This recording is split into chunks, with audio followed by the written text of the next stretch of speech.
Hey everyone. So today is cooking lessons again. You know, we're going to be doing these cooking lessons at least till the end of May. We shall see. But we've been doing them every day. And we do these because we appreciate you, we want to support you and help you, and we know you're not going out to dinner. So this is why we're here, and this is why we've been doing the cooking lessons. Today I'm going to make a skillet. I'm going to be making a skillet shepherd's pie. I looked at the skillet and go, what am I making again? Skillet shepherd's pie. You are going to love this. This is an amazing, easy recipe, and it's taking one whole step out of everything. I promise you, you're going to love it. One of the first things you're going to need, though, is some leftover mashed potatoes. Now, what's the word I'm looking for?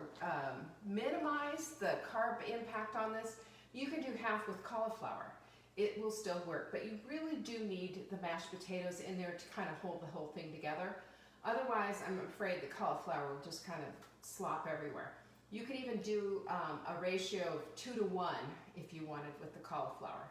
But the potato helps hold it together. The other thing is, if you use cold potatoes, if you cook some potatoes, use them cold, you get the benefit of the resistant starch and less carb impact. Good to know, right? Anyway, leftover mashed potatoes right here. Ask about the sound. How's the sound? I've got these cute little earbuds in. Because 2 people have asked, are they paired to the phone? They are paired to the phone. Okay. Nobody can hear me? I don't know. 2 people have just asked. Of course they're paired to the phone. But if they can't hear me, it's worth it. I just did this at 1 o'clock. Can anybody hear me? Let's just wait until we hear. Great sound. Great sound. Okay. Thank you. I don't know why that was a thing. Okay. Anyway. Ta-da! 1 pound of ground beef. This is grass-fed ground beef, and it's good stuff. If you can find it, get it. It's better, and there's all kinds of reasons why it's a whole lot more humane as well. We try to eat locally as much as we can. You know, you do the best with what you have. I've got a half an onion here, but you'd use about a small onion. I've got a little bit of what would be, this is coconut aminos, which is kind of a stand-in for soy sauce. And all this is doing, soy sauce and the Worcestershire, by the way, they're adding just a little bit of dimension and helping to make a little bit of a sauce. In here, can you see this? This is my leftover soup. And in this soup, I've got carrots, I've got cabbage, I've got onions and celery, and as you can see, it's all glopped up. That's because of the fabulous friend that our bone broth is. That's going in there too. What? Yes, that's going in there too. I also have some thyme, salt and pepper, garlic. Should we make this? Let's get ready. Let's get started. I'm going to use a little bit of avocado oil, and I'm going to chop up an onion.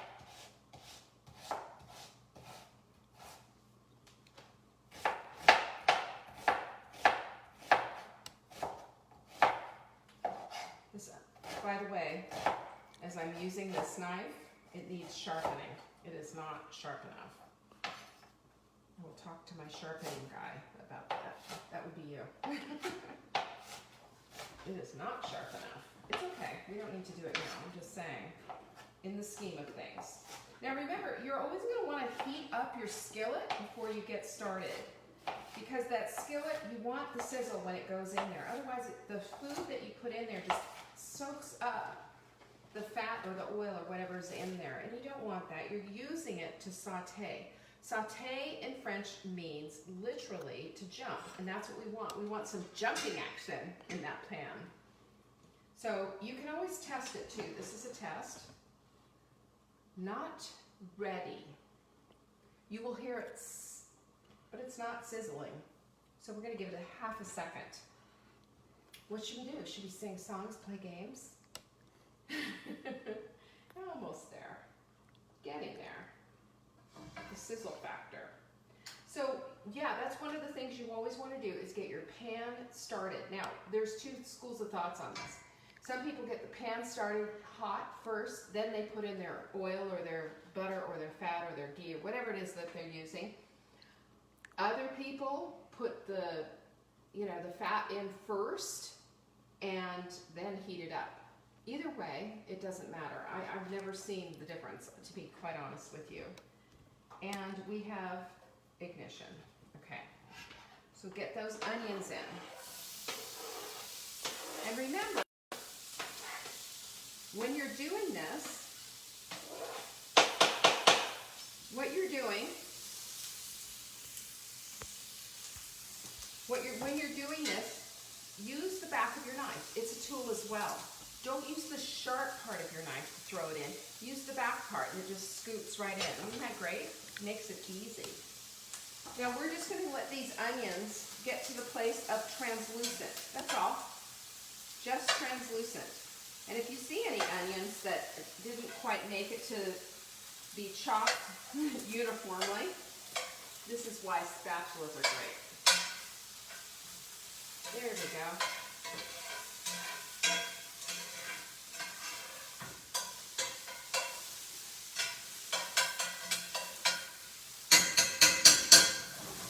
Okay, just give it a second.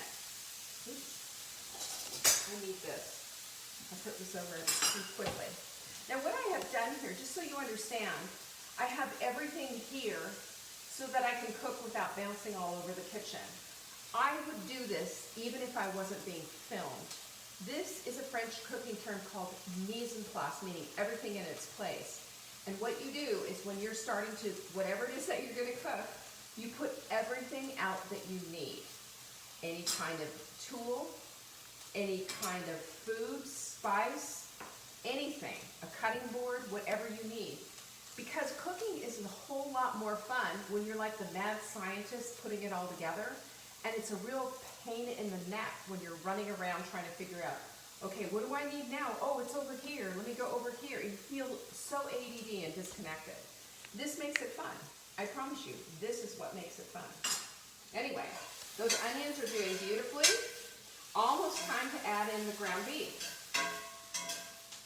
Give it just one more minute. And while we're waiting for that, let's get that garlic out. I've got 3 cloves of garlic that I'm going to use a garlic rocker on. Now garlic rockers are wonderful. They make bigger pieces, if you will, of garlic, but they're just delicious. And you know that garlic's going to go right into the food. It's going to make it nice. And then on the back of this garlic rocker, you can see there's kind of some skin there. Put some skin in the game. But it's garlic. It's not skin. It's just the, you know, leftover garlic pieces. And I always add it in there. Okay, we're good. Now the ground beef goes in. And now I'm going to use, I like this one for getting ground beef in.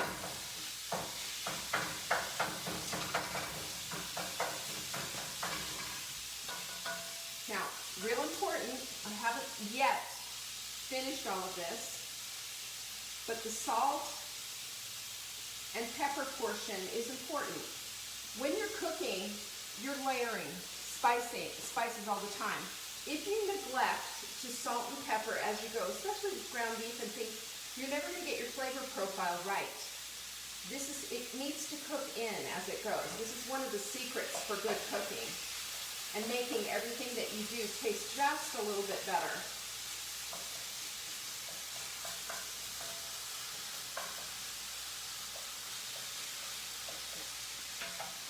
And this just does not take very much time at all. And ground pepper. And grind your own, for heaven's sakes. It doesn't take much to do. And we're cheapskates. We get these little plastic things, and then we get the peppercorns and we just load them back in here. Mark does it. I don't know how he does it, but I always think, oh, you can't get in there. And he's like, watch me. Hold my beer. Okay, so salt and pepper, real easy. The ground beef is getting all nicely cooked.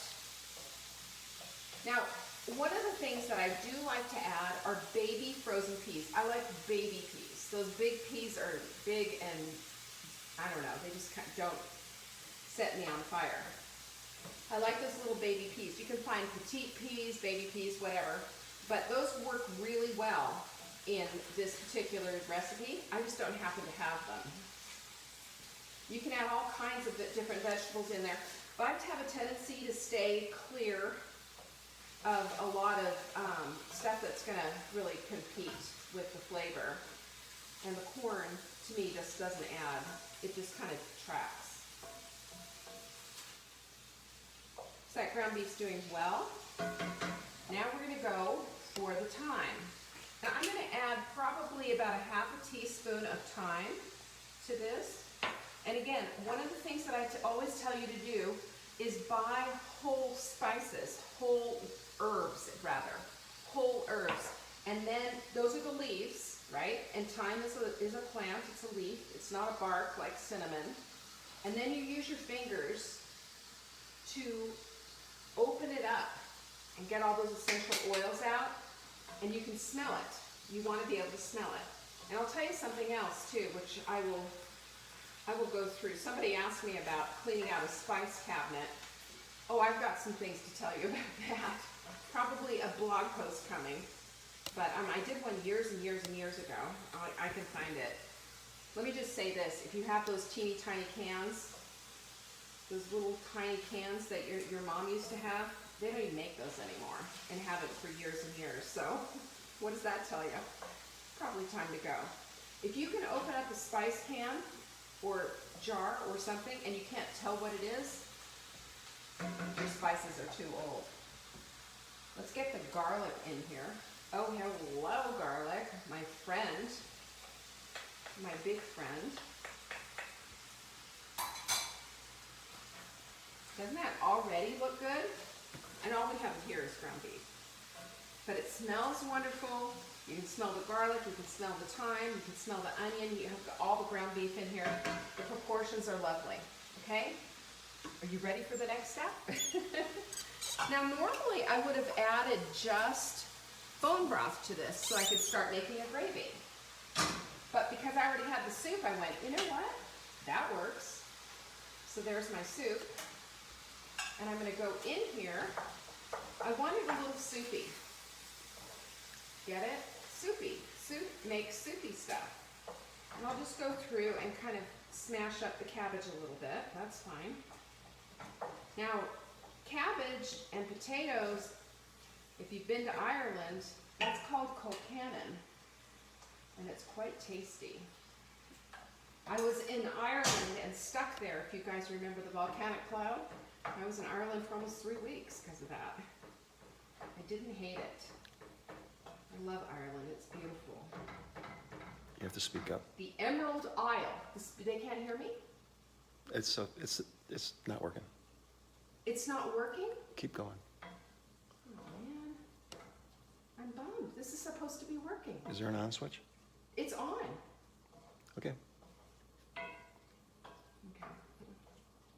don't know what's going on, but if you can hear me, let me know. It's supposed to be working. Some can, some can't. Some say it's exactly the same as before. Shouldn't be exactly the same as before. But it is. No. So let's move on. I'm going to go back and listen to it. I'm going to prove you all wrong. Okay, so what we have here, just kind of, if you can come to take a quick look. If you can see what we have here, we have dinner basically. We have all the mashed, we have all the vegetables in there from the soup. We have right in here, we have the gravy basically cooking.